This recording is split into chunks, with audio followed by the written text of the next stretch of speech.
Il faut le vivre pour vraiment comprendre ce que ça fait. Ce que ça fait d'avoir les mains moites, les jambes flasques, le cœur qui galope, la bouche sèche et l'estomac en vrac. Sans parler de la tête qui vous dit « Ah, tu voulais faire l'Olympia ?» Eh bien, tu y es à l'Olympia.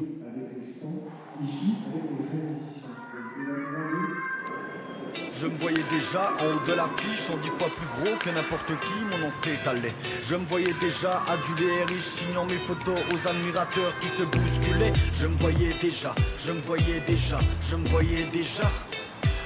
Je me voyais déjà, je me voyais déjà.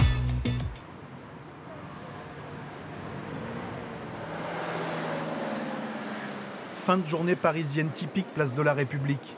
C'est-à-dire que ça va vite un peu partout. Ça c'est au-dessus, et en dessous, ça fourmille aussi. Il nous a donné rendez-vous près de l'escalier de la ligne 9. En jugeant bon de préciser, vous ne pourrez pas me rater. Et c'est vrai qu'on l'a pas raté. Me disent que la routine est malléable, que face à la soif de découverte, cette dernière n'est pas imperméable, non. Ce chanteur s'appelle Pipo. Depuis plus de 10 ans, il a fait son chemin sur Belfort. Et ça fait 6 mois que plusieurs jours par semaine, il monte à la capitale pour descendre dans ses tunnels.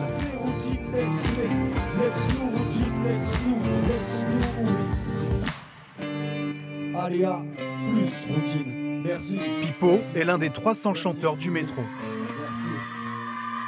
Pipo, c'est un peu comme du rap à l'ancienne, tout en donnant un petit côté moderne. Apparemment, il a son public, il a ses fans.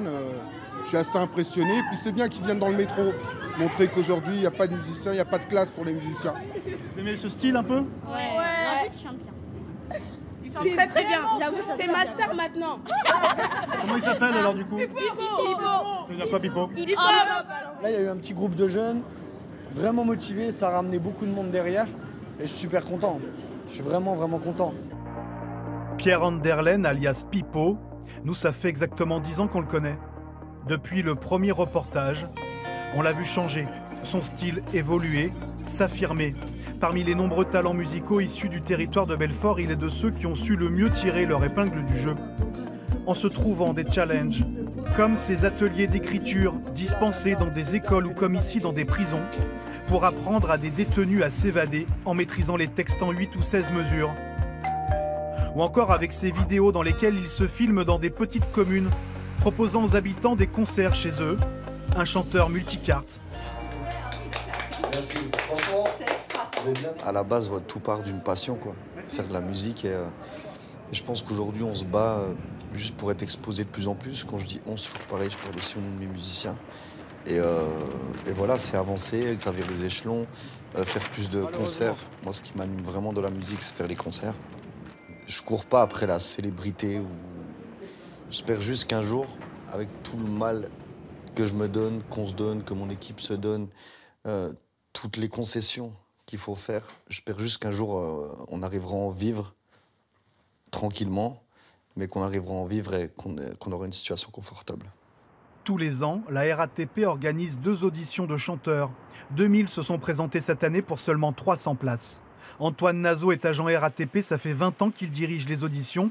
Il se souvient bien du passage du Belfortin. Pipo, lorsqu'il a passé son casting, il nous a surpris.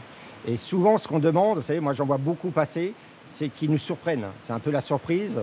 Voilà, il était très dynamique, mais il n'y avait pas que ça. Les textes, la musique, voilà, on sentait vraiment une originalité qu'ont pas d'autres musiciens.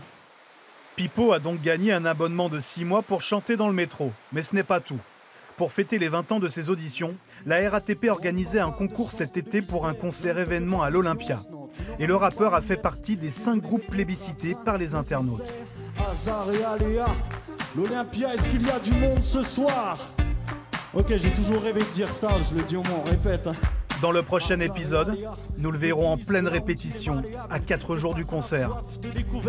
Cette dernière n'est pas imperméable, non. Hasard et aléa, me dit